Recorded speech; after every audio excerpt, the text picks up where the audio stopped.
Sejam muito bem-vindos ao Sonho Falado. Hoje estamos com uma amiga querida aqui, a Angélica, veio contar um pouco sobre a história dela pra gente.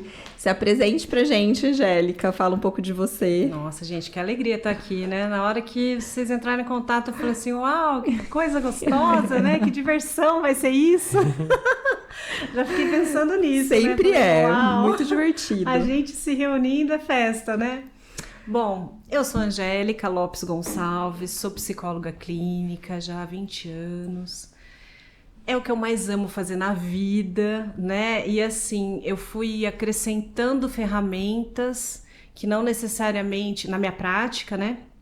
Não necessariamente tinha a ver com psicologia. A psicologia tradicional. Com a psicologia tradicional, e eu fui estudar um pouco de medicina tradicional chinesa, um pouco não, né? Eu fiz uma pós-graduação e continuo estudando porque é um negócio milenar e não acaba nunca, né? A gente está sempre descobrindo algo novo. Sim.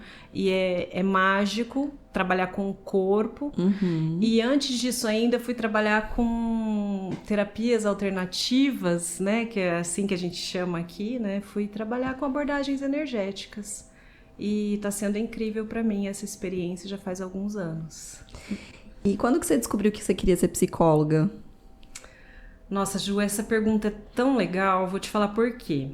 Porque esses dias mesmo uma cliente minha, que é psicóloga também, colega nossa, ela falou assim, Angélica, quando foi que você descobriu que você queria ser psicóloga? Aí eu falei assim, olha, tive momentos na vida que eu tive dúvida. Porque eu gostava de fazer algumas coisas. Eu acho que hoje eu tô muito confortável porque hoje eu consegui juntar tudo, né? Então, exato. Virou. Hoje eu tô muito confortável porque eu juntei tudo. Uniu ali. Eu lembro quando eu era criança, eu gostava de cuidar das pessoas, né? Eu gostava. Eu tinha uma vizinha, eu vou contar isso para vocês entenderem que teve um momento da minha vida que eu fiquei em dúvida entre jornalismo, fisioterapia e psicologia. Eu fiquei muito em dúvida, né? E aí eu vou explicar por quê. Porque a gente que trabalha com a psicologia, a gente sabe que alguns indicadores, algumas tendências a gente já vai apresentando na infância, né? Do que a gente quer, quais os talentos que a gente tem, né? Ou as facilidades que a gente tem para servir, né? Sim. E aí eu falei, bom, vamos lá. Eu tinha uma vizinha, a nossa casa era casa de madeira, muito simples. E a outra casa também era de madeira e era dividida por uma cerca. E eu escutava a senhora vizinha gemendo de dor à noite. E aquilo eu ficava com muita dó, sabe? Ficava compadecida, muito dó. Aí, quando era no dia seguinte, eu ia brincar com a neta dessa senhora. Uhum. E eu chegava lá, essa senhora tava assim na poltrona, né? Com dor. Eu falava, a senhora tá bem, dona fulana? A senhora tá bem? Não tô, filha, não dormi a noite inteira com dor. Aí eu ia lá, em casa, pegava um creme qualquer da minha mãe, sentava no chão, fazia massagem no pé dessa senhora, fazia massagem nela, sabe? Assim, Gente. intuitivamente. 7 anos, né? Gente, ela dormia de roncar. Aí eu falava, que máximo, eu achava o máximo aquilo, sabe? Eu falava, ai, que legal, eu ficava feliz. Eu não sabia por que eu ficava tão feliz, né? Porque tem gente que fala, tipo, Sim. né? Mas enfim, era uma coisa que eu percebia. E a outra coisa é que eu sempre gostei muito de ler. Nossa, gente, assim, eu me divirto, dependendo do livro, é assim, pra mim é diversão garantida, né? Então sempre gostei. E é engraçado que quem trouxe essa coisa da leitura foi muito meu pai, né? E meus pais eram separados, então meu pai, ele sempre que eu tava com ele dava aquela instigada. Mesmo quando eu morava com a minha mãe, ele mandava livros sabe, os livros de histórias infantis? Sim, mandava caixas, sim. assim. Que demais. Né? Era muito legal. E teve a história da psicologia que foi muito doido pra mim. Porque eu sinto que toda a minha história, desde o momento que eu tenho consciência da minha história, é como se eu tivesse sido talhada, sabe, pela vida, para escolher essa profissão. É muito forte isso. Eu tenho até que tomar cuidado para não me emocionar. Pode se Porque- emocionar. A gente deixa. A gente adora. Porque assim, eu venho, né, de uma família muito caótica. Eu acho que quem não tem essa fala, né? Quem não tem uma família caótica, gente? Se apresentem. Não conheço. Eu desconheço. E assim, dentro da minha própria família, eu vi uma dinâmica. Eu era criança e eu lembro de pensar assim: nossa, por que eles não agem diferente? Eu era criança, eu lembro de pensar isso. Porque era assim, era muita briga, era muito desentendimento, era surra. Então tudo era muito por meio da surra que se resolvia. E era muito doloroso, sabe? E tinha uma coisa de miséria também, sabe? De, tipo, sonegar comida, sabe? Era muito louco isso. Era do lado da minha mãe, né? Do lado do meu pai era o oposto. Era interessante isso também, que eu fui vivendo várias coisas Isso de opostas. escassez vem, né? De gerações atrás, assim. De terem passado real necessidade e traziam isso pra família, né? É assim, os meus ascendentes, né? Então, do lado da minha mãe, são todos espanhóis. Então, os meus bisavós, quando vieram pra cá, vieram por causa de guerra. Eles estavam fugindo disso daí, né? E daí vieram pra cá e foram trabalhar em lavouras. Né? Eles trabalhavam em lavouras, e aí tinha essa coisa da difícil conseguir, sabe? Então, aí quando eu morava com a minha avó, né, e meus avós, não era só eu, minha mãe e meus avós, era eu, minha mãe, meus avós, meus tios e meus primos. A família toda, né? Era uma comunidade, é uma comunidade Era mesmo. uma galera que coexistia. Então, realmente era difícil, né? Hoje eu tenho essa consciência. Mas foi muita escassez, né? Muita dificuldade, enfim. E daí, por onde que eu tava mesmo? Por que eu tava falando disso? Porque quando eu lembro disso, vem tanta coisa na minha cabeça. Você disse que você sente que foi talhada pra se tornar psicóloga. Sim, então, uma das coisas que eu pensava era assim, puxa, por que eles não conversam comigo? Eu era desobediente, né? Eu sempre fui. Eu sempre fui aquela da contracultura. Eu sou da contracultura, né? Eu tinha que ser desobediente. Então eu apanhava bocuda, muito. Né? Bocuda, respondona. Exatamente. Eu argumentava. Imagina, você vai argumentar com um adulto. Me O que uma criança vai argumentar com um adulto? Você tá louca, né? Não imagina. Então eu apanhava muito e tal. E sofria, né, com isso. E na escola, olha só, aí vem. Na escola era muito interessante. Todas as minhas amiguinhas e amiguinhos vinham, sentavam comigo e contavam as histórias deles. Eu era criança ainda, isso acontecia. Gente, você já era refúgio ali, já era ouvido. E eu com uma dor enorme também, Sim. sabe? Assim, uma ferida enorme que eu falava, não tinha que ninguém me entendesse, ninguém conversava comigo, ninguém me explicava como que eu lidava com essa emoção que eu queria matar todo mundo, né? Queria matar a família inteira, né? Porque era muita raiva ali, eu tava absorvendo tudo aquilo, né? Tanto que eu fiz uma hepatite, não sei se vocês sabem, né? Hepatite, fígado, né? Então, fígado? Sim. Fígado, pão. Bom, enfim. Fígado, né? Fígado mesmo. Acumulei muita raiva. Eu fiquei verde, pra vocês terem uma ideia, tipo Hulk. Era muita raiva que eu tinha. Então, só que aí foi, né? As coisas foram caminhando e eu fiz muito esforço para estudar, porque minha avó de verdade não queria que eu estudasse. Minha avó, como vinha dessa formação, né? Dessa educação de lavoura. Então, o que era assim o upgrade? Aquele cronograma, arrumar um bom casamento. Exato. Ter um marido para sustentar e ser dona de casa, né? Exato, mas aí assim, ó, na casa dos meus avós, para ficar lá, você tinha que trabalhar. Então, comecei muito cedo. Eu era babá, comecei como babá, né? Depois de babá, a moça que me contratou para babá, ela fazia de faxineira, de empregada também, né? Isso aos 9, eu já cuidava de 2 crianças, né? Aí depois, tem que fazer faxina, vamos fazer faxina, né? Aí, minha avó, olha, arrumei um emprego ótimo para você vai trabalhar com café, tá bom? Tá bom.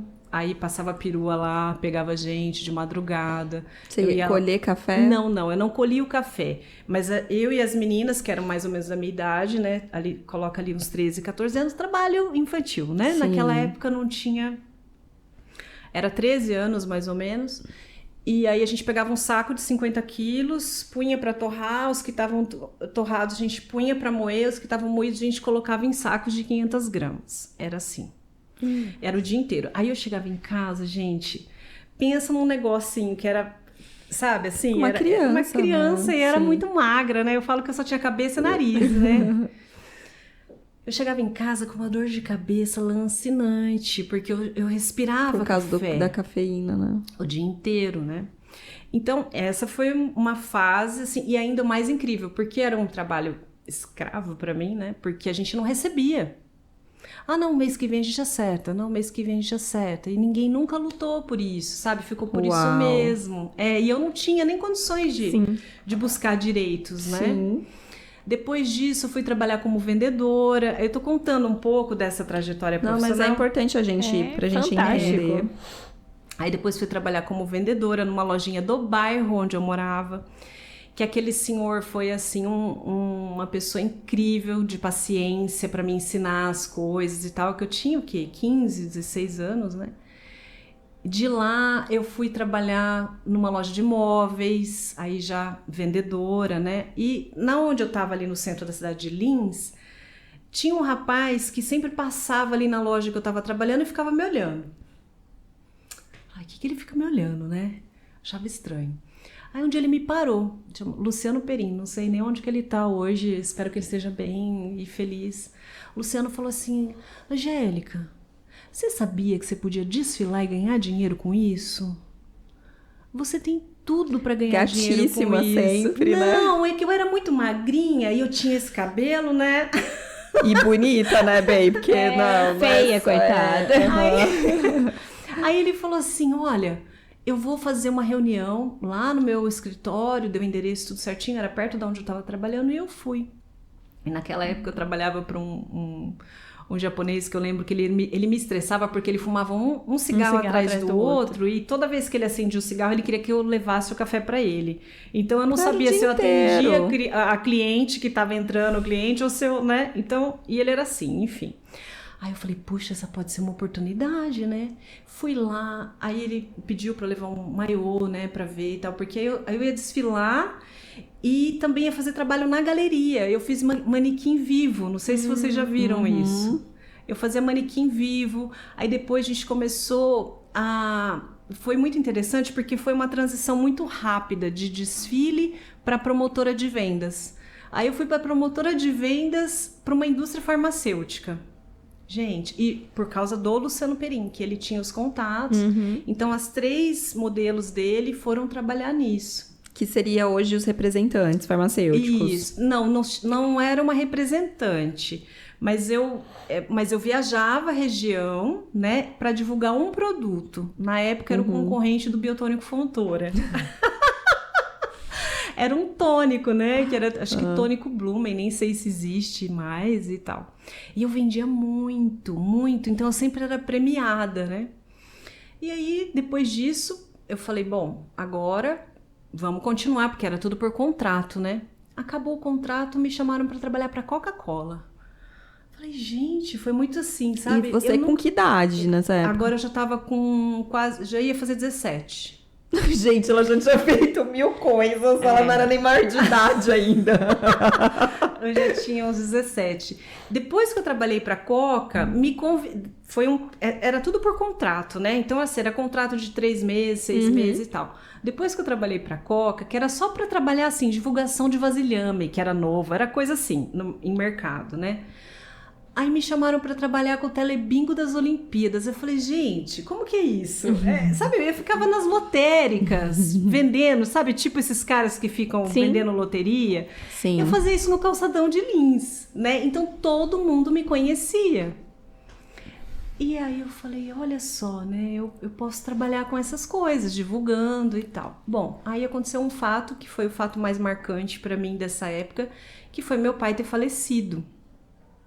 Então, quando meu pai faleceu, eu estava com 17 anos, eu falei, poxa vida, e agora, né? Porque eu sentia nele sempre o meu porto seguro, era com quem eu ia me aconselhar, né? Era quem me dava um suporte, inclusive financeiro, se eu tivesse dificuldade, né? Cuidava da minha saúde e tal.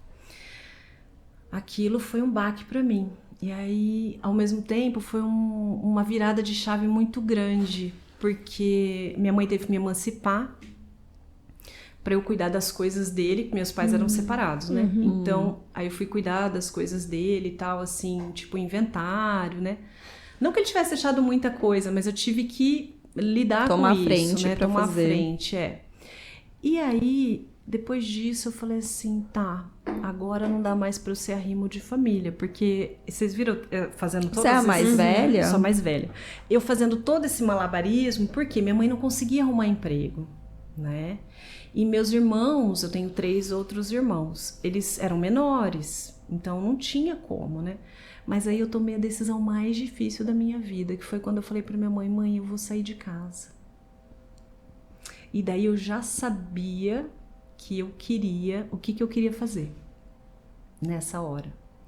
Eu falei, eu vou estudar psicologia, não vou para Rio Preto, São José do Rio Preto, que era perto, porque lá eu tinha muitos amigos, eu falei, não vai prestar, não vou conseguir me dedicar.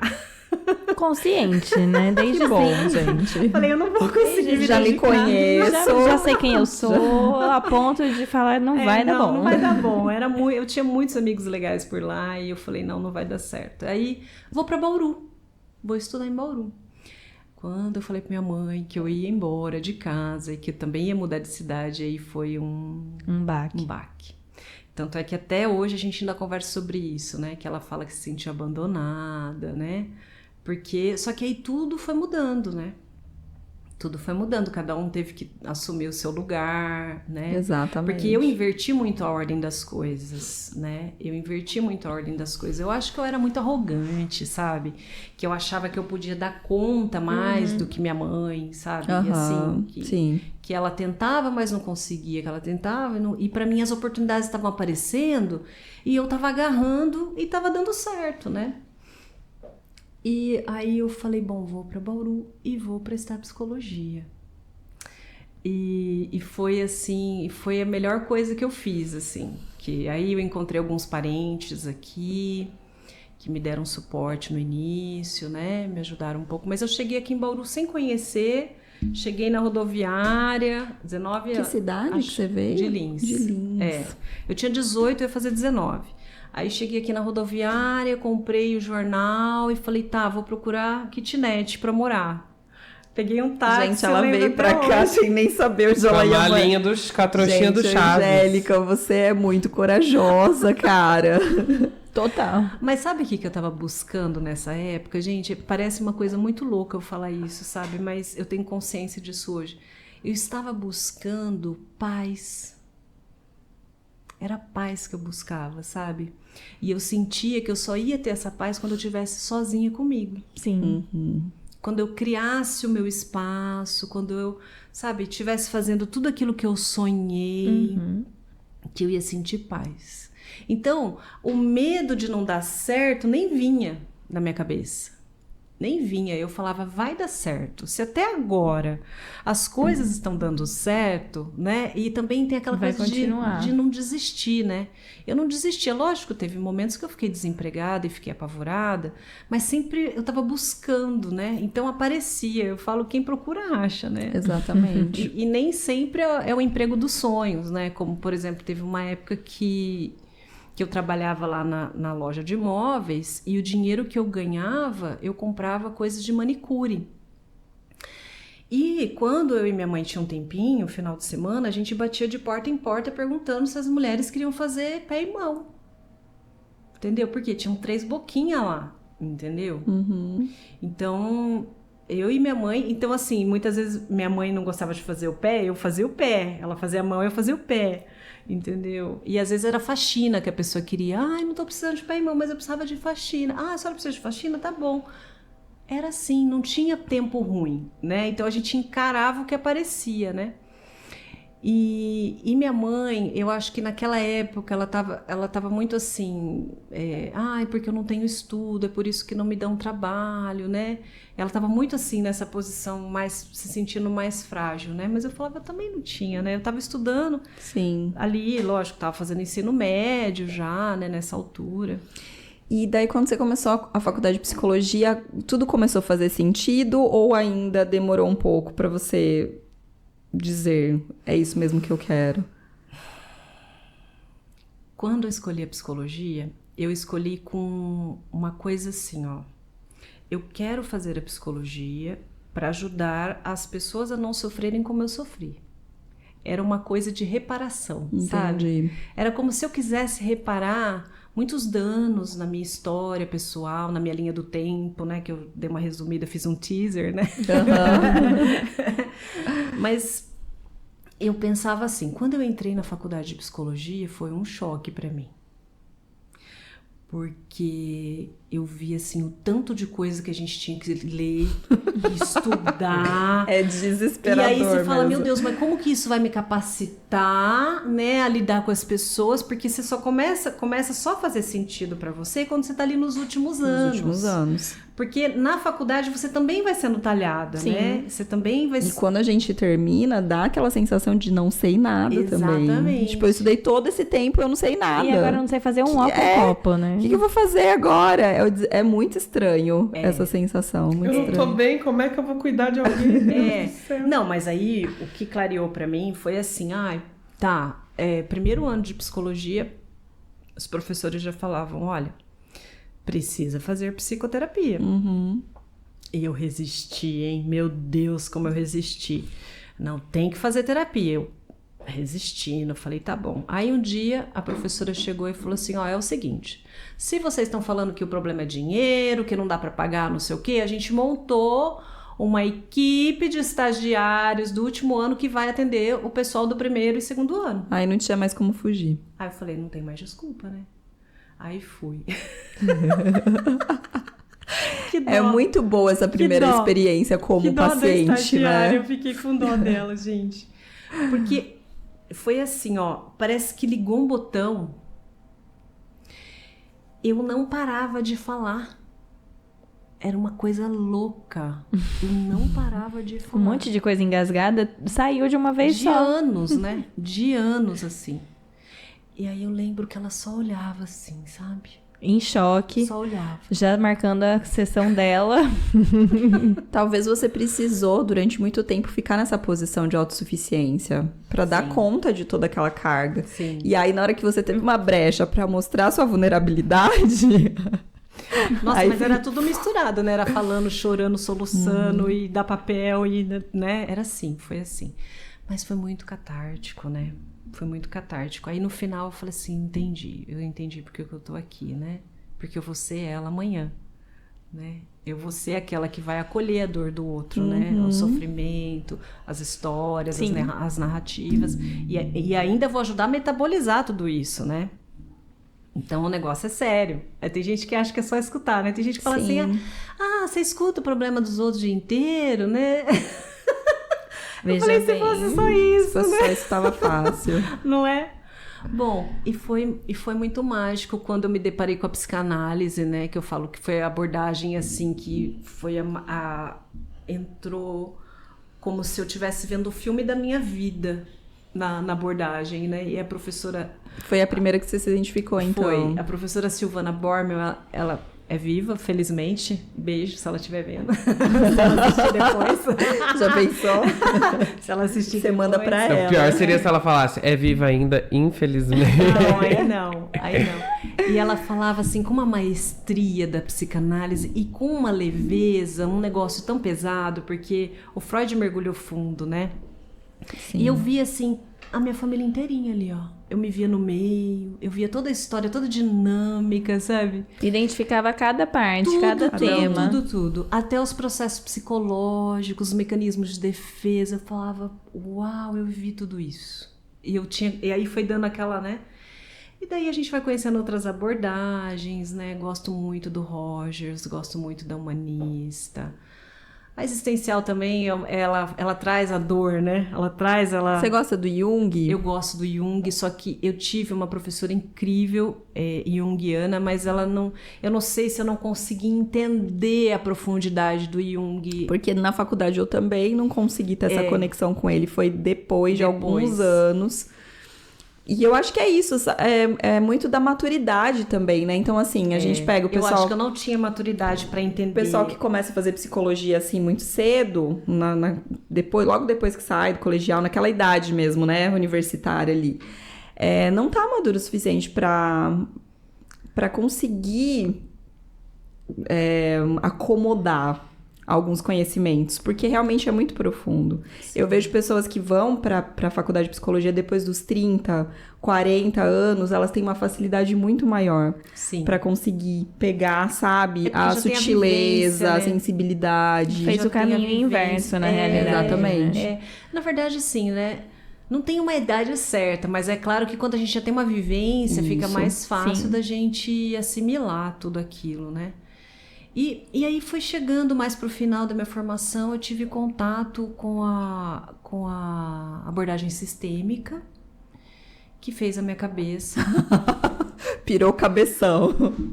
Falando em abordagem sistêmica, você estava comentando que quando você veio para Bauru, você começou a voltar para o seu lugar. Fala um pouquinho pra gente o que é esse lugar. Qual que é? O que é o tal do pertencimento? Fala um pouquinho eu acho pra que quem foi tá muito positivo ouvindo a ter me gente. afastado da minha família, né, Caio? Foi muito importante pra mim esse espaço, né? De deixar eles serem eles nos papéis deles e eu ser eu, filha, né? Apesar que demorou bastante ainda pra eu conseguir ocupar o papel de filha, né? Eu tinha muito aquela coisa de querer fazer, né? Porque eu achava que eles não davam conta. Por isso que eu falo, né? Que eu tinha uma arrogância muito grande, né? E depois eu fui ficando no meu lugar no sentido de ter o meu espaço, porque eu nunca tive meu espaço, era sempre dividido. Família então, grande, né? Família grande. Divide o quarto. Gente, até roupa era dividida, entendeu? Eu lembro de uma vez ir chorando pra escola, porque eu fui de quichute pra escola, porque minha avó passou do meu primo pra mim. Eu falei, mas isso não é nem calçado. Eu fui chorando pra escola, mas era o que tinha, sabe? Então, eu fui me conhecendo eu comigo mesma, né? Então, criando o meu espaço. Então, eu tinha ali minha biblioteca, né? O meu espaço, minha cama, minhas coisas, minha cozinha. Eu fui fazendo minha comida do meu jeito, né? E fui fazendo amigos. E os amigos que eu queria ter, né? Por perto, assim. E aí, nisso, eu conheci o Valdir, né? Meu esposo, já há 27 anos. Eu tinha 19 quando eu conheci ele. E foi uma loucura que deu certo. Foi uma insanidade que deu certo. E vocês começaram a namorar logo de cara? Ou primeiro foram amigos e depois que acabou rolando o namoro? É difícil pra mim ver os limites desses tempos. Pra mim é muito difícil, mas eu vou tentar resumir. Primeiro a gente se conheceu, depois a gente se tornou amigo. Aí ele começou a se interessar por mim, perguntando de mim para minha vizinha, quando ele não me via lá. E um dia ele viu que eu não dava muita bola, ele começou a namorar uma moça.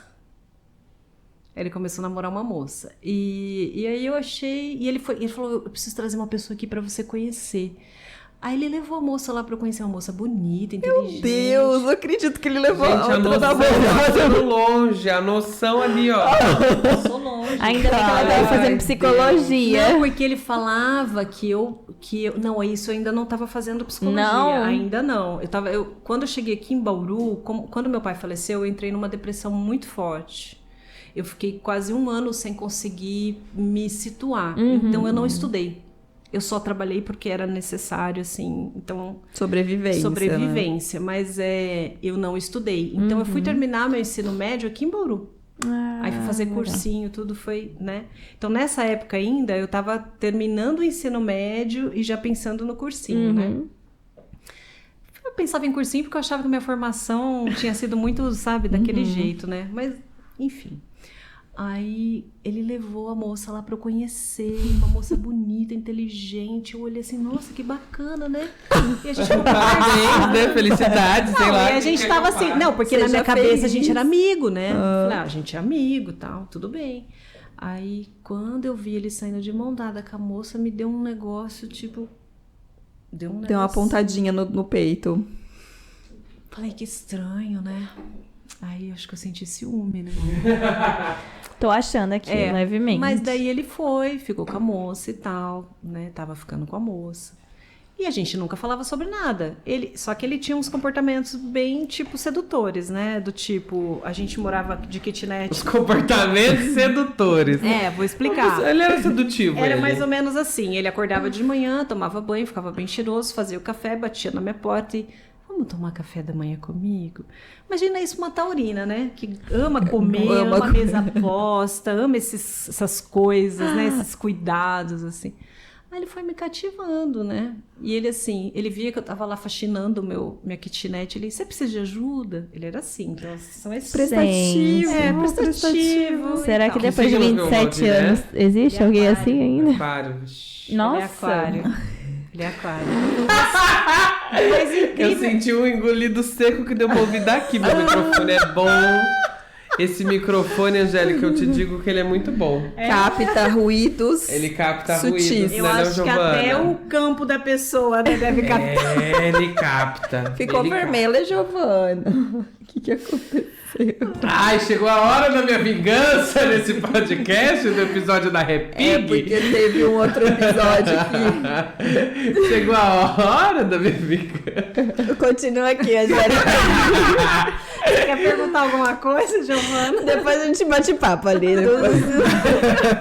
Ali nos bastidores. Bastidores. que a gente Na hora que essa câmera desligar. Quero mais informações. Mas voltando ao início ali, né? Vai, deixa que eu volto daqui. Volta. Você tinha Pra você, foi mais um chamado à psicologia? Ou foi um sonho no sentido de, não, eu tenho esse sonho de ajudar as pessoas? Ou... Porque tem coisa que a gente é arrastado, e tem coisa que a gente acaba idealizando. Você tinha alguma idealização de onde você ia... Eu acho que eu não tinha essa idealização até a faculdade, assim. Eu não tinha muito noção de como que ia ser essa minha prática. Na faculdade, eu acho que eu comecei a idealizar mais, assim, como um propósito mesmo, sabe? De servir com essa prática. Acho que foi mais ali, porque até então a minha percepção era, eu quero contribuir com as pessoas para que elas não sofram da forma... Olha como era o meu pensamento, era ingênuo, né? Porque eu achava que se eu tivesse as ferramentas, que se eu tivesse os recursos, eu ia poder ajudar a pessoa a não passar por aquela Mas dor, por isso que é tão importante ter a vocação com o preparo. Porque dá pra perceber que é vocacional pra você, que você passava essa confiabilidade para as pessoas desde criança, que elas queriam se abrir, queriam estar com você e tal.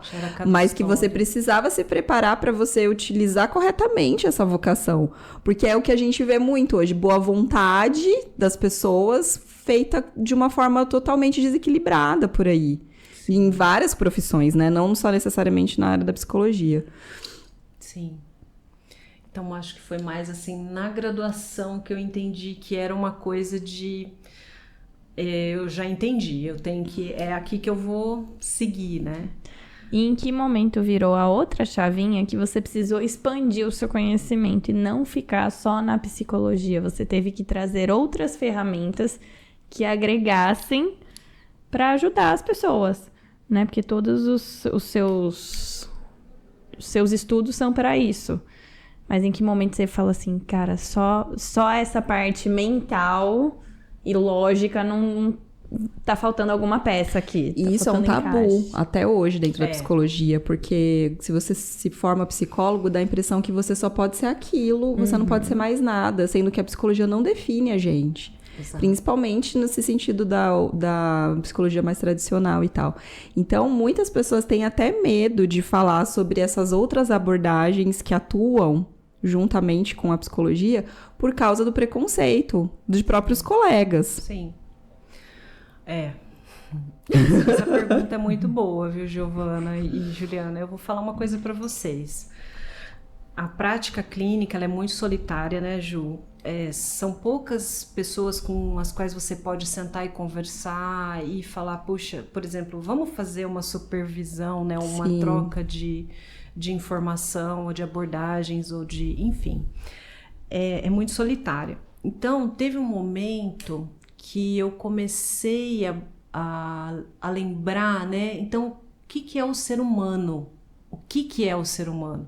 Então, ele é um ser bio, psico, social, né? Espiritual, econômico, né? Porque tem que lidar com essas questões, né? E espiritual. Falei, uau, né? Quanta coisa tem além do mental. Quanta coisa tem além do psicológico, né? Que quando a gente fala psicológico, a gente está falando de cognição, a gente está falando de como lidar com as emoções, de relações, né? Também entra aí tudo, abarca tudo isso, né? Sim. Não, relações mais o aspecto social, mas falei, nossa, eu não peguei nem a pontinha ainda do iceberg, né? E eu via na clínica a complexidade.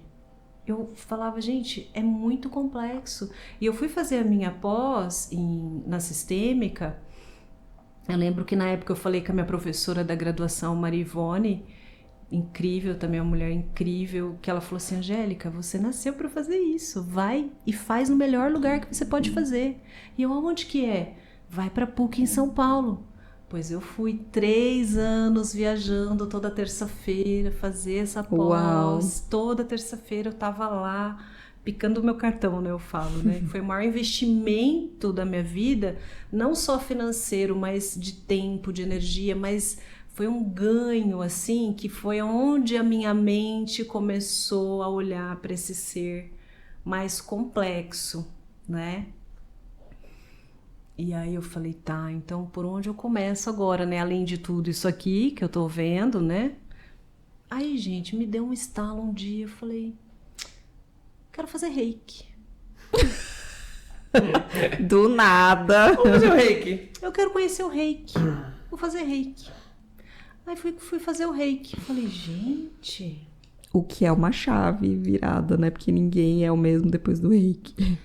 Gente, eu fui fazer o reiki, aí eu falei assim, que é isso, né? Que coisa incrível. Fui pra meditação, aí eu já fui pra outros, aí comecei a olhar pra mim e ao mesmo tempo olhava pra aquele ser que tava na minha frente no consultório, né? Tá, fui pra meditação, reiki. Tinham pessoas que estavam recebendo reiki na sessão, nem sabiam. Porque a primeira coisa que a gente aprende no reiki é, né? Nossa, não pode. Pega o dedinho aqui, segura o dedinho aqui. Não pode aplicar reiki se a pessoa não der permissão. E eu vou falar. A partir do momento que a pessoa adentra o seu campo de trabalho ali, a permissão quem dá é você, né? Porque ela solicitou o seu trabalho. Então... E depois disso vieram as ferramentas energéticas, né? Então aí eu fui conhecer barras de Axis, minha amiga Aline Roveda que me apresentou. Você trabalha com Axis faz quanto tempo? Desde 2018. 2018. Mas aí então foi 2016... 2012 teve um fato muito marcante. Eu quase morri. Esse fato... Bem marcante mesmo. É bem marcante. Eu quase morri. E eu quase morri de tanto trabalhar. Ai, que loucura. Eu sei que é doido isso, né? Mas eu acho que eu tinha uma... Eu acho não, né? Eu tenho certeza que eu tinha uma tendência a ser viciada em trabalho, né? Taurina, né? Então, hoje eu tô tirando o meu pé, assim, do acelerador, né? Tô mais na manha, mas eu já fui bem viciada em trabalho.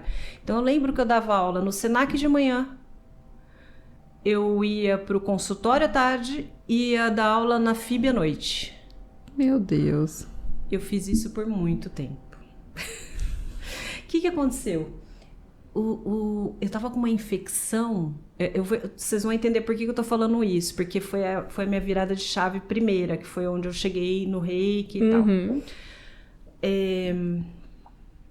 Eu tive uma infecção de urina, eu não percebi. Assintomática. Eu tomava muita água ao longo do dia, então a infecção de urina passou pra bexiga, que já perigosíssima essa infecção. Chama pielonefrite. E as mulheres não têm noção disso, como isso é perigoso. Quando eu terminei o meu contrato do Senac, que era a carta convite na época, né? Me deu uma febre de 40 graus. Eu falei, gente, eu tô com febre. E um cansaço que eu subia as escadas assim do Senac puxando, né? Mas eu não me dava conta que eu tava doente. Eu tava tão distraída, né? Tão distraída de mim, nas coisas, nas pessoas, no trabalho, que eu não tava nem reconhecendo o meu corpo. Pra fora, só olhando né? pra fora, só olhando pra fora. Aí eu fui parar no hospital. Gente, eu cheguei lá, a médica falou assim... O primeiro exame que ela fez em mim foi de gravidez. Porque ela achou que eu tava grávida pro tamanho do meu abdômen. Eu não me dava conta. Olha que loucura. Tava inchadíssima. Aí ela falou assim, olha, Angélica, eu vou te falar a verdade. Se você viesse amanhã, eu não ia conseguir te salvar. Pelo tanto de infecção que você tá. Fui internada na hora, né? Eu fiquei internada uma semana. E emagreci acho que 5 quilos. Foi uma coisa horrorosa, assim. E nisso eu conheci uma pessoa muito querida, a Valdete, que foi acudir a sobrinha dela que estava com dor de cabeça do meu lado lá. E aí a sobrinha estava com dor de cabeça e ela viu que eu não estava bem também. Aí ela chegou assim pertinho de mim, como quem não quer nada. Sabe aquela pessoa que não anda, flutua? ela foi chegando assim e tal. Pôs a mãozinha assim, né? Eu apaguei. Dormi. Acordei ótima. Já querendo ir embora, falando assim, preciso trabalhar. Assim, nossa, tô ótima. Né? Aí quando eu encontrei com ela, eu falei assim, viu? Brincando, né? Falei, que macumba você fez pra mim, né? Que deu certo, né? Ela falou assim, não fiz nada não. Foi só fiz uma oração pra você e tal. E ela era reikiana, né? E aí eu quis saber mais sobre isso. Foi aí eu lembrei de onde que veio o reiki, né? E ela mesma já me levou pra meditação também. Eu falei, ó, daqui 2 meses, quando eu me recuperar, porque o médico já tinha dito, né, que eu ia sair, mas eu ia ainda ficar em recuperação, ele ia ficar de olho em mim. Porque a inflamação já tava com edema pulmonar, né? Já tava com edema, já. Então, por isso que foi um negócio... Tava generalizando, né? Exato. Aí eu falei, a gente vai se encontrar ainda. E foi daí. Então, primeiro eu fiz o reiki, 1, 2, 3... Depois aparece pra mim essa minha amiga Aline, que eu levei ela pra meditação e ela falou assim, Angélica, eu tô conhecendo uma abordagem nova, mas é a sua cara. Chama Barras de Axis. Eu, nossa, que é isso, né? Vamos ver. Tem a ver com computador, né? Falei, tem a ver com computador? Com aquela cara de estranheza, né? Gente, fiz a classe. Eu saí daquela classe, eu já era outra pessoa. Eu saí daquela classe, eu já me sentia diferente. Eu tinha um medo de agulha, que vocês não têm noção. Eu dava piti. Eu precisava, pra tirar sangue, pra tomar injeção, o Valdir tinha que ir comigo. Porque eu dava piti, eu ficava da cor da blusa da Juliana. Desmaiava, sabe? Uau. Aí eu fiz a classe e tal. 3 meses depois, gente, eu já tava matriculada na pós de acupuntura. Falei, gente, acupuntura, agulha. E a pessoa agulha. tinha a versão à agulha. Não, primeiro dia de aula, o professor já tuim na cabeça. Coloca aquela do Dick Wink ali, né? Que tem uma que coloca bem no cucuruco aqui, que fica parecendo um Teletubby. VG20, tá? VG20, saiba. Tá vendo? Meu Deus. É do G20 Dick Wink, tá aqui, ó. Aí mesmo. Aqui é o Dick Wink. É que ele acalma a mente, que é uma bênção, né? Nossa, eu preciso de uma dessa todo dia. Tem uma lança que a gente faz. Dá pra transpassar. Dá pra deixar permanente. Tá aí no bolso? Trouxe? Você trouxe agulhinhas? Não que a gente queira, mas se quiser, a gente tá aqui. E, gente, e aí pra mim essa coisa da agulha foi o primeiro ponto, assim, que me despertou. Eu falei, nossa, eu tinha muito medo disso, isso foi limpo, né? Isso foi... Porque depois que eu tomei essa agulha na cabeça e fiquei de boa, eu falei, que coisa, né? Venci isso. E daí eu comecei, né, a outros movimentos, porque a medicina tradicional chinesa também trabalha com o corpo energético, né? É o corpo energético dos órgãos e vísceras, né? Então, que é o corpo sutil mesmo. A gente atende, né, o paciente no corpo físico, mas isso reverbera no corpo energético, né? Então, e os resultados vêm também. E eu achei aquilo... Foi ficando cada vez mais incrível, né? Eu falo que foi uma aventura isso, porque era muito novo, né? E aí eu fui misturando, eu ouvia o relato da pessoa, eu falava, tá, então essa fala dela tá relacionada com o baço, que o baço dela tá com uma deficiência de energia, então se eu colocar umas agulhinhas nela nesse ponto, pode ser que ela tenha uma clareza melhor para raciocinar, sabe assim? Já vem a interdisciplinaridade ali, né? Exato. Sim. Você começa a fazer os links com tudo que você já tinha aprendido, estudado também, sim, né? Sim. E tem gente que me pergunta assim, tá, Angélica, você fez a formação em terapia familiar e de casal, com a sistêmica, e você é consteladora familiar? Falo, gente, eu não sou consteladora. Eu acho incrível quem tem essa habilidade, sabe? Eu acho, assim, fantástico. E eu não sei por que não me despertou, né? Muito embora eu conheça o Bert Mas os Hellinger. exercícios sistêmicos que você propõe, eles já são uma forma de constelar também, né?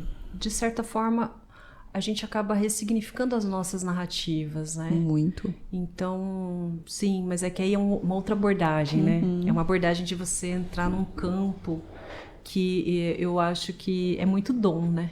É muito dom mesmo. Enfim, então... E daí, gente, agora eu tô num outro momento, então, né? Que é dentro da psicologia também, mas eu tô olhando mais pra neurociência, que por incrível que pareça, gente, na medicina tradicional chinesa também faz link com a neurociência, né? Imagino. E tô estudando agora neuromodulação. Como é que a gente ajuda o cérebro a funcionar um pouco melhor? Acho que eu tô precisando disso. Eu só acho. Que demais, que demais. E, assim, falando um pouquinho, né, sobre a questão do nosso tema do podcast, né, que é dos sonhos. Na sua trajetória profissional, como que tem sido essa experiência de ajudar as pessoas a resgatarem quem elas são, sonharem, realizarem coisas? Porque, assim, com 20 anos como psicóloga, você já deve ter visto muitas histórias. Sim. Fala um pouquinho sobre isso, como que é estar coparticipando, né, da vida das pessoas.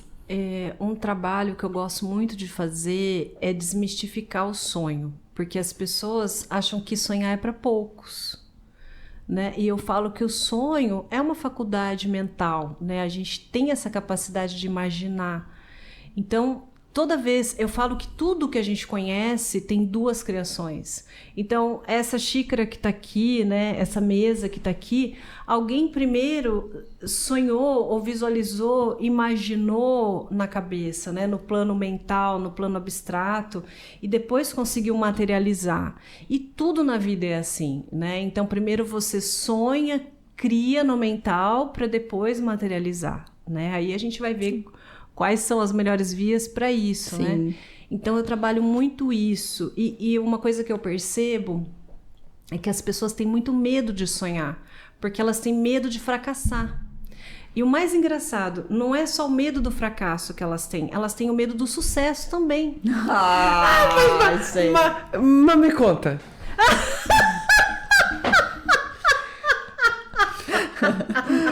Você pegou num pontinho aqui agora. Mas você me conta. Sua agulhinha pegou num ponto Cadê a agora. agulha do Dick Wig aqui agora? Pera lá.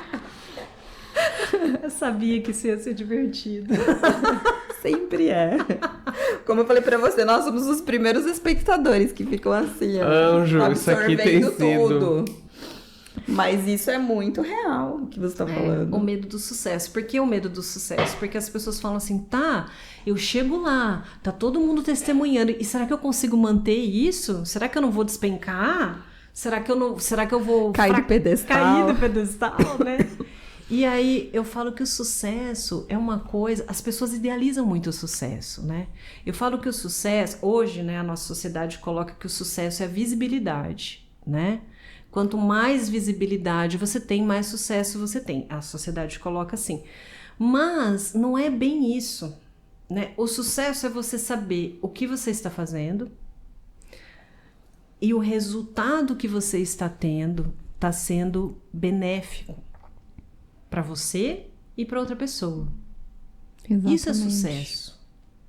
E é você se sentir grato por poder fazer aquilo com maestria, fazer o seu melhor, né? Isso é sucesso. Mas as pessoas estão muito confusas, né? Elas acham que se elas não aparecem, elas são fracassadas, né? Eu falo, nossa, se fosse assim, então, né, eu seria um fracasso total, porque...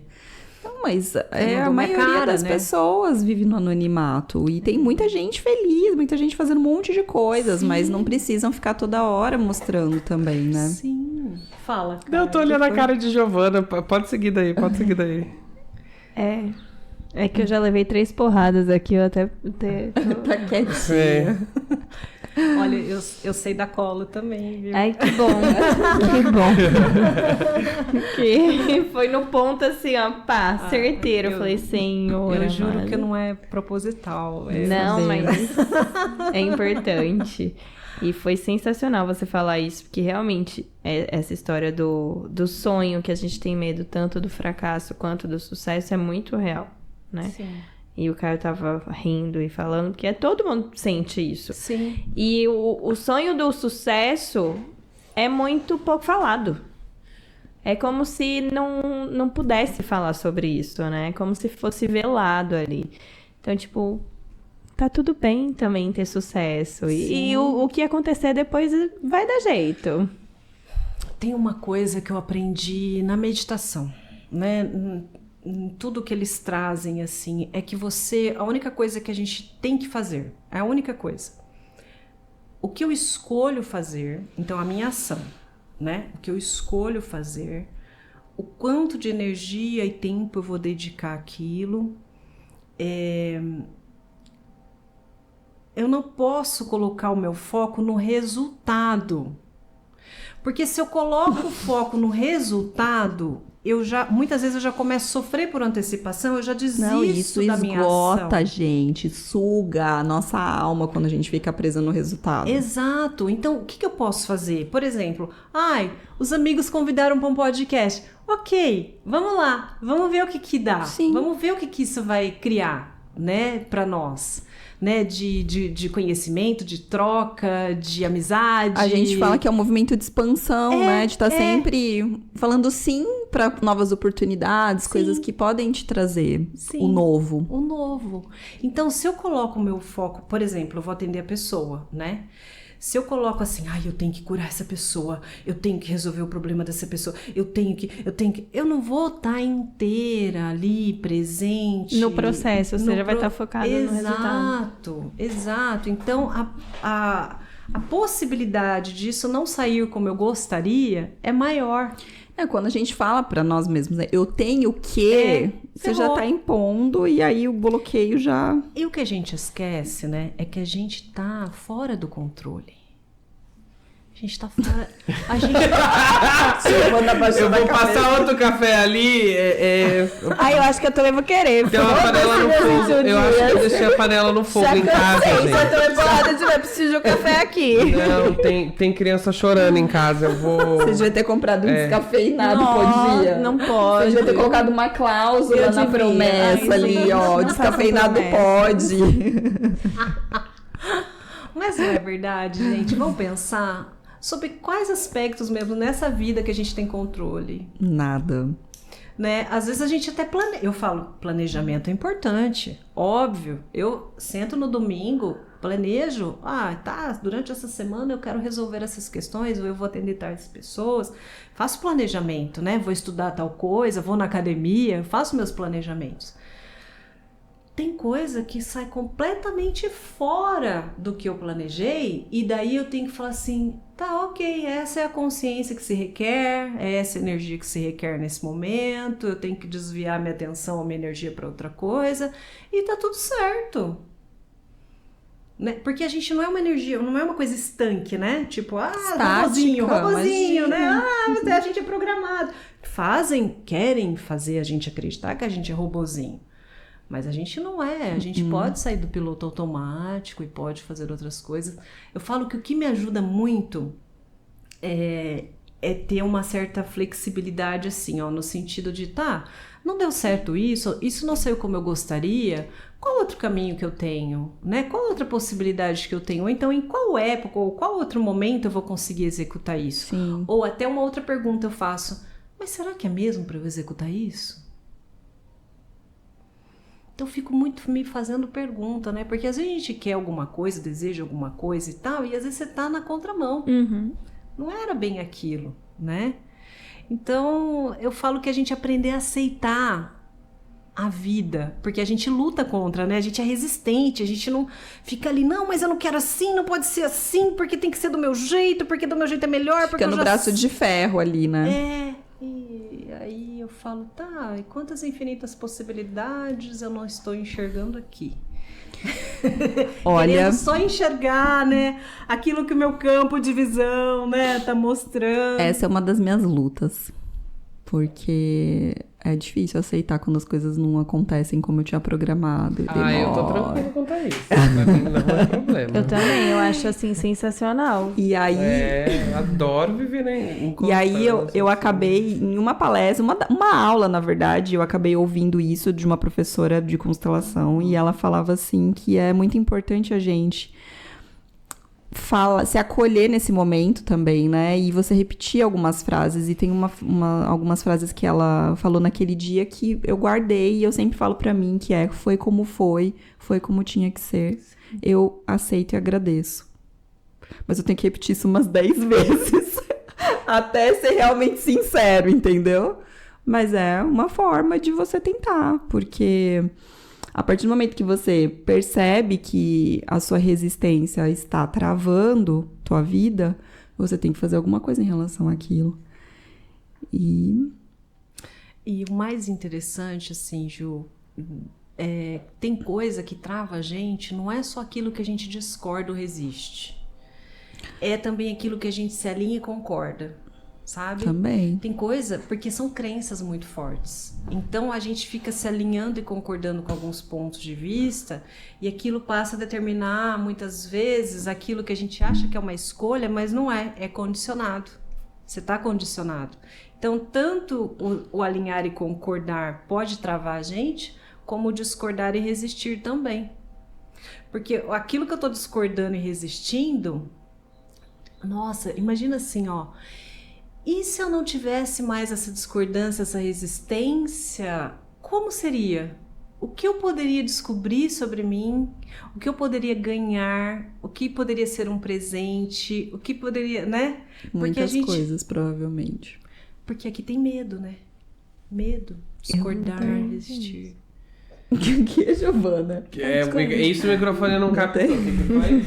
Repete, ela só fez o... É que o medo paralisa também, né? E cega a gente, muitas vezes. Sim. Não que eu sofro disso, obviamente. Não. Todos nós temos medo, né? Que nem você falou uma hora. Angélica, você é muito corajosa. Mas eu me lembro muitas vezes de ter agido com medo mesmo, sabe? Sentindo muito medo e indo. Eu lembro, minha primeira palestra na graduação, eu tremia que nem uma vara verde, assim, eu tremia, assim, ó. Nossa, todo mundo vai me julgar, né? E se eu errar, e se eu falar uma besteira, e se eu esquecer o que eu tenho que falar. Eu lembro Exatamente de, assim. e dependendo do público, ainda isso... Né? É que hoje eu posso falar besteira? Claro. É que hoje eu tô meio que assim, sabe? Cagando um monte se a pessoa vai me julgar, como ela vai me julgar, o que ela acha de mim, o que ela... Trabalho interno, né, gata? Muitos anos de trabalho interno, mas a gente vai se desprendendo. Eu falo que eu tive um upgrade, assim, depois das alternativas, né? Depois das práticas energéticas, né? Que aí você entende que muito do julgamento do outro não é sobre mim, é sobre ele, né? Então... Exato. Vou sofrer pra quê, né? Eu só posso ser eu. E o outro só pode ser o outro, né? Então... E, aliás, tem um pouco de mim no outro também, né? Exato, porque tem uns espelhinhos ali, né, se refletindo. Mas então... Viver, assim, eu falo que é uma aventura incrível. Eu sou super grata, sabe? Por todas as experiências que eu tive, até as mais dolorosas. Que teve uma que eu fui fazer terapia, eu fiz terapia por muito tempo, né? Lógico, com essa história de vida aí que eu resumi pra vocês... Eu fiz muitos anos de terapia em diferentes abordagens, né? Pude me conhecer muito, sou muito grata a todas as profissionais que me ajudaram. E, em especial, a última, ela não era psicóloga, ela era uma fonoaudióloga que estudou psicanálise. E eu falo que ela foi muito inspiradora, assim, é uma pessoa inspiradora, né? Que eu conheci na meditação também. Ela trabalhava com a medicina chinesa. Então eu chegava lá destruída, porque eu tive um evento na minha família, que eu falo que é o meu calcanhar de Aquiles, né?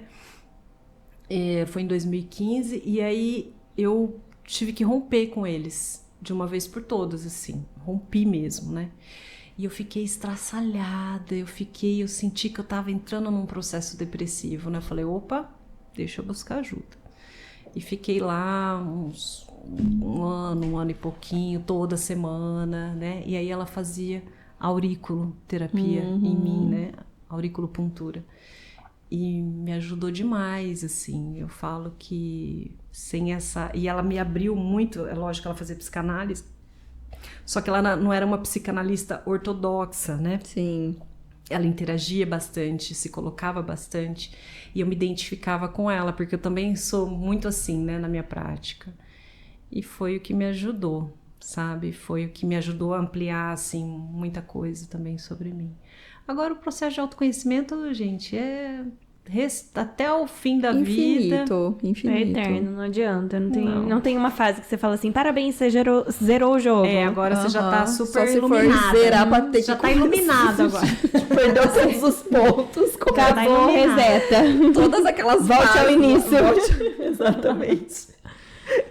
Mas o processo de autoconhecimento é muito louco. Até porque todo dia a gente tá tendo interações, né? Então, às vezes, a gente lembra de alguma mágoa ou de alguma ferida nossa que tava lá atrás e que por algum momento tirou aquela casquinha e tá incomodando como se não houvesse amanhã, né? Porque somos seres sociáveis. Então, eu acho que essa troca faz com que a gente tenha que se conhecer cada dia mais, o tempo inteiro, constantemente. É igual na acupuntura, né? Que você pega um ponto aqui que vai irradiar num outro ali. É a mesma coisa, né? Nossa experiência. Então, nós vamos, às vezes, limpando camadas ali. Quando você busca uma terapia, você vai para um tratamento e tal. Aí você limpa um pouco. Aí daqui a pouco aparece uma outra coisa. Você tem que ir lá limpar. E é para sempre. É para sempre.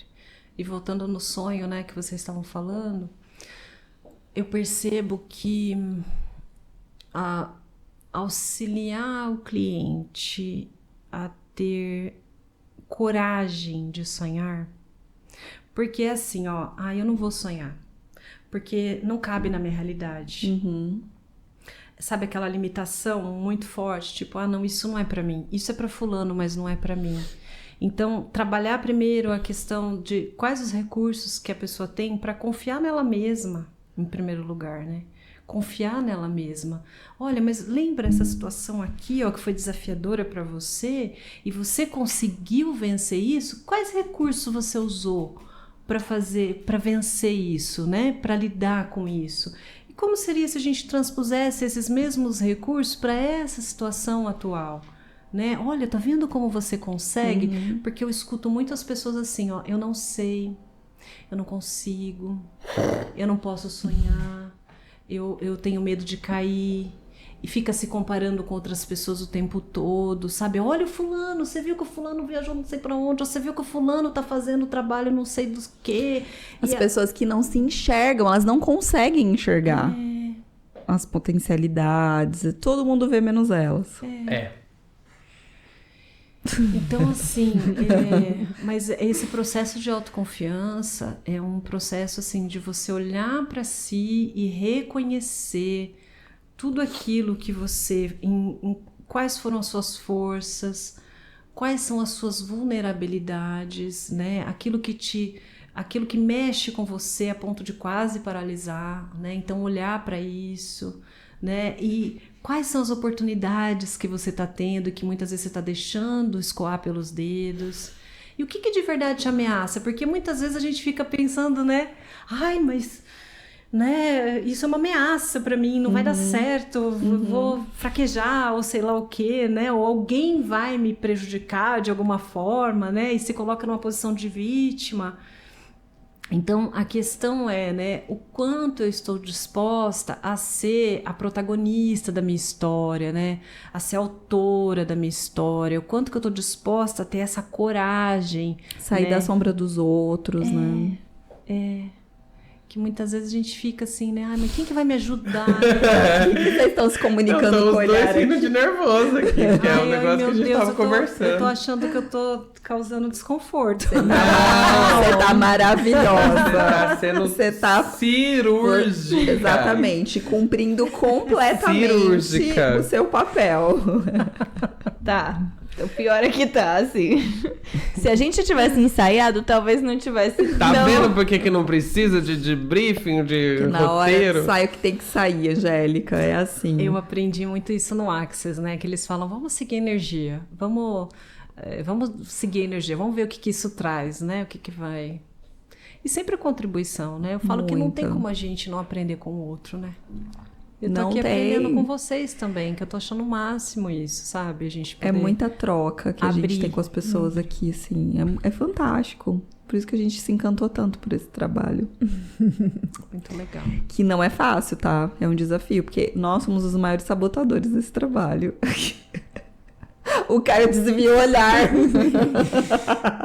Aí Não, fica é até em porque assim, silêncio. a gente não parou nada pra fazer isso, entendeu? A gente continuou fazendo todas as nossas outras coisas pra fazer esse outro Que projeto. não são poucas. São poucas as nossas confusões, nossos medos, as nossas fragilidades. E tá bom, e vamos mesmo assim. E dentro disso, cada convidado que a gente traz aqui, a gente também se cura um pouquinho. O objetivo do podcast é realmente tocar as outras pessoas e fazer com que elas sonhem independente da situação que elas estão. Porque foi perdido muito isso, né? Dá muito trabalho, é muito difícil. Qual é o objetivo final do meu sonho? Pra que eu vou sonhar se fulano já faz aquilo? Então, tipo, é muita comparação, né? Foi aquilo que você tava falando. Então, quando a gente traz tudo isso, é sensacional. E a gente se cura aqui o tempo inteiro. E hoje você veio aqui trazer só mais 10 centavos de cura. Mas olha, tem uma coisa que eu falo muito para os meus clientes, né, que ficam se comparando demais, porque, gente, isso é um golpe muito forte na nossa autoestima, né? Porque geralmente as pessoas se comparam com aquelas que já têm um caminhar, né? Que elas já deram a cara a tapa lá atrás e tem um caminhar e já tá estruturada, né, de certa forma. Então aí ela se sente o cocô do mosquito no cocô do cavalo bandido, né? Fica se sentindo pouco. Mas eu falo, gente, o que falta pra gente de verdade é uma consciência de que cada ser humano é único e irrepetível. Ou seja, não existe outra Juliana, não existe outra Giovana. O que você pode contribuir aqui é só você que pode. Exatamente. Não é o fulano de tal, não é o Beltrano, não é... Ah, é o mesmo serviço? É, mas não é. Mas nunca vai ser feito Nunca da mesma, vai ser executado da mesma forma. Ah, e a pessoa é psicóloga, ou a pessoa é do marketing e tal, mas ela faz esse trabalho. Tá, mas ela faz esse trabalho, mas é diferente do seu. É igual o até a seu- página 2, né? É, porque o que a gente pode oferecer, o que a gente pode colocar ali é só nosso. É só nosso. Exatamente. E o outro faz um trabalho incrível também. Mas o nosso trabalho também é incrível. Entendeu? Sim. Falta olhar para isso. Porque às vezes a gente se desmerece, né? Achando que, e a gente, Fica na gangorra, né? E é muito desleal, né? Eu acho que esse episódio foi especialmente pra nós. E muitas vezes é na simplicidade que a gente passa o nosso recado, né? Sempre. É na simplicidade, às vezes não precisa de muita coisa. Eu ficava muito assim, nossa, mas será que eu tenho um ambiente ideal, né, para falar para as pessoas, para gravar um vídeo? Às vezes eu tô cansada, eu tô até com olheira. Eu falei, não, hoje eu vou falar sobre isso porque esse tema foi muito recorrente na clínica hoje. Acho que outras pessoas estão precisando saber. Vou falar, pronto. Aí gravo lá 1 minuto, sei lá. E põe do jeito que tiver, né? Porque se for esperar, gente, as condições adequadas... Não, Não nunca sai, terão. não. A gente nunca vai... Eu falei sobre isso essa semana. A gente nunca vai estar pronto. Ninguém tá. Nunca. E se você ficar esperando estar pronto pra começar alguma coisa... Pra quem que eu tava falando isso? Eu falei isso quando, Giovana? Ela não tá querendo lembrar. Não, mas eu falei pra alguém essa semana exatamente isso. Você falou pra mim. Então eu descobri pra que eu tava. Por isso que eu falei, ela não tá querendo lembrar. Não, Mas é não isso, falei. eu acho que esse trabalho é tão importante que você faz como terapeuta de fazer as pessoas voltarem a tomar posse do poder pessoal delas. Eu acho que essa é a maior missão do psicólogo e de qualquer terapeuta, né, que trabalhe com essas ferramentas. Porque é isso que as pessoas precisam. Elas precisam tomar posse de si de novo. Porque tudo ao redor e ao externo tira isso delas, né? A gente é podado, né? Vai crescendo desde criança, vai sendo podado, tolhido ali.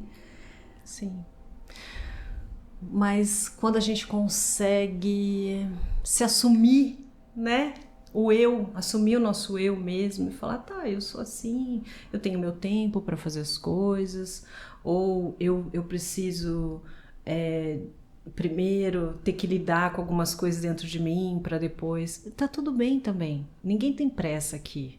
Falo, gente, a gente é infinito, tem pressa para quê?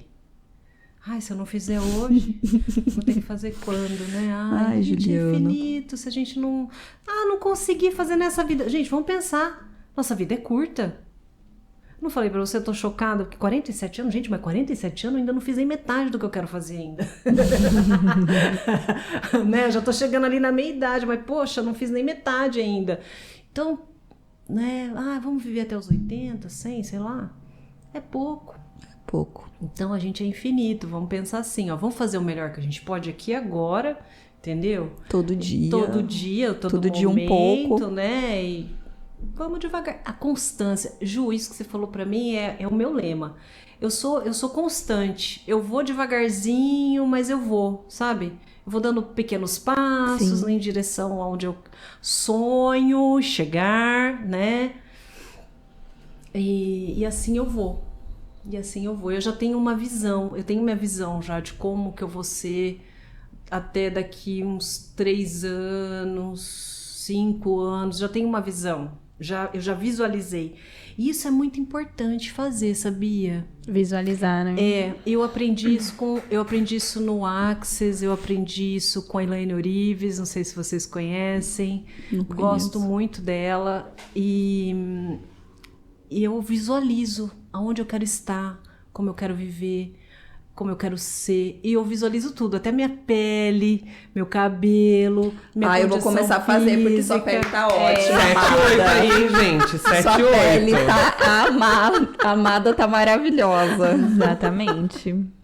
As pessoas que eu quero que estejam do meu lado, sabe? Aonde eu vou morar, eu fico visualizando detalhes, sabe assim? Isso é muito importante. Tem gente que fala, eu vou ficar pensando nisso, e se eu não conseguir realizar, eu vou ficar frustrada. Não, a gente ganha energia para fazer as coisas a partir do sonho. O sonho é uma ferramenta também pra gente materializar, como eu tava falando antes. Sim. Então, se você não sabe onde você quer chegar, o que você quer fazer, você vai ficar vivendo um dia atrás do outro, robozinho. E nunca vai entendeu? chegar em lugar nenhum, né? Essa que é a questão. Eu tenho feito um exercício ultimamente de mentalizar o que eu sinto, o que eu vou sentir. Então, porque assim, meu emocional ele tá um pouquinho... Coisa pouca. Coisa pouca, assim. Coisa pouca. Um pouquinho abaladinho. Então, beleza. Se isso acontecer, então eu não mentalizo só o sonho ou o lugar, as pessoas, eu mentalizo como eu vou sentir. E aí eu começo a trazer aquilo, né? Eu faço essa mentalização e viajar no tempo e me trazer essa sensação agora. É você escolhendo como você quer perceber aquela reação e que tipo de sentimento ou emoção você vai ter. Isso é muito legal. E aí teve uma situação que eu mentalizei e que eu falei, gente... E eu falei, como que eu me sentiria estando aqui? Eu falei, eu não tô preparado pra isso, pra sentir isso aqui. Então, o que eu posso fazer hoje pra me preparar emocionalmente pra passar por essa emoção? Tá sendo muito doido. Mas tá sendo... Não é, amiga? Eu tava falando isso. Então, tipo, eu quero trabalhar com cenografia. Eu vou fazer um Rock in Rio.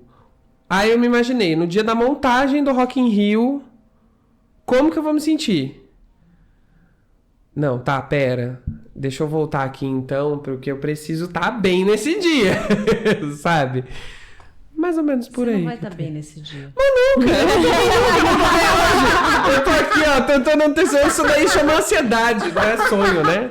Ó, muitas pessoas confundem a ansiedade, né? Que a ansiedade a gente lida com ela todos os dias, né? Sim. Tanto em nós quanto com os clientes, mas é assim. Muitas vezes a gente confunde o entusiasmo, Caio, com a ansiedade. Porque o entusiasmo é aquela energia que vem e faz seu coração bater mais forte, mas você tem um misto de alegria e ao mesmo tempo uma coisa de será que vai dar certo? Um medo, né? Mas é entusiasmo. Você tá assim, nossa, eu tô nessa situação, caramba, que legal, né? Ao mesmo tempo. Euforia, né? Euforia. A euforia, né? Vem uma euforia ali, que não é ruim.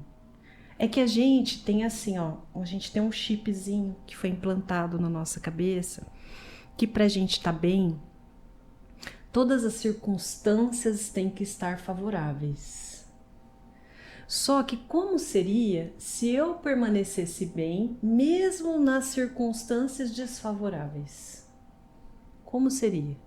É tipo assim, ó, você tá aqui, você tá no olho do furacão, o furacão tá rolando aqui no teu entorno, você tá só observando o furacão. Como seria isso? Né? Porque qual que é o nosso medo? O nosso medo é de desintegrar no furacão. Exatamente. Esse é o nosso medo. De surtar, desintegrar, sei lá, se perder. Mas não. Quantas situações assim caóticas a gente já não viveu e a gente sobreviveu, né? Então, quando a gente sonha grande, e é legal a gente sonhar grande mesmo, né? Tá, mas por onde que eu vou começar? Eu vou estar sozinho nisso tudo? Óbvio que não. Um negócio grandioso desse, não tem como você estar ali orquestrando tudo sozinho. Você vai ter equipes do seu lado para fazer a coisa acontecer. Entende? Você só tem que falar com eles. Você só tem que falar a língua que eles entendem para eles poderem te ajudar a materializar. Muitas vezes a gente sofre porque a gente acha que a gente sozinho tem que fazer as coisas acontecer. Porque muitas vezes a gente tem essa sensação que a gente é sozinho para fazer as coisas. E não é. A gente pode pedir, olha, tem essa pessoa que tem essa habilidade, essa que sabe.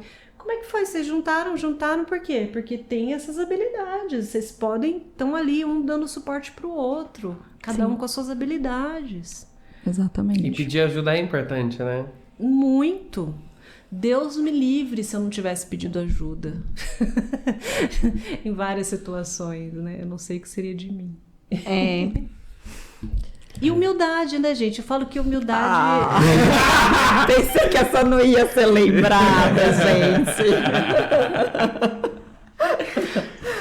Quase que acabou, né? E ela lembrou da humildade. Eu já ia encerrar aqui. Que é um ponto extremamente importante. A gente é muito... E quando a gente fala de humildade, a gente fala, mas eu sou humilde, sou simples, não sei o quê. É muita arrogância que tem dentro do ser humano, muita arrogância. Bom, assim, eu vou encerrar porque eu quero conversar com a Angélica em particular.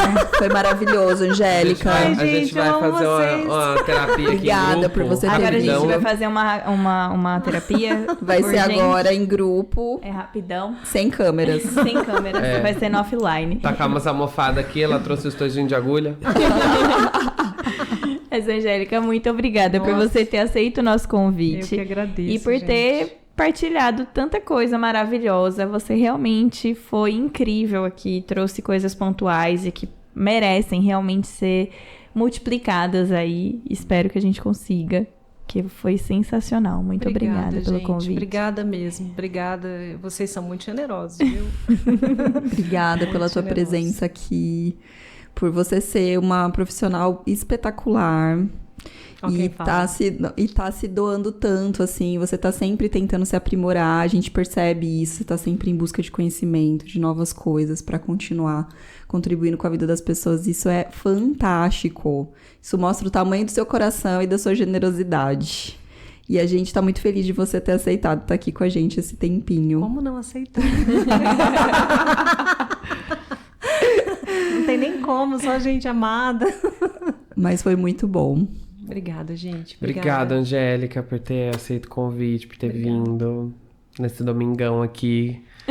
Podia estar descansando, veio aqui gravar com a gente. Obrigadão mesmo. Obrigado, gente, que vocês que ficaram aqui até o final. Sigam as nossas redes. A gente é @sonho falado em todas as plataformas. Estamos por aí, Spotify, YouTube. A rede da Angélica vai estar na descrição desse vídeo. Exatamente. Angélica, se você já quiser deixar seu @. @Angélica Lopes Oficial. É isso. Beleza. É E isso. vai estar na descrição desse vídeo, desse áudio, seja lá como você estiver consumindo esse conteúdo. Obrigado, gente. Tchau, muito obrigada. gente. Até a próxima. Tchau, tchau. Tchau, tchau.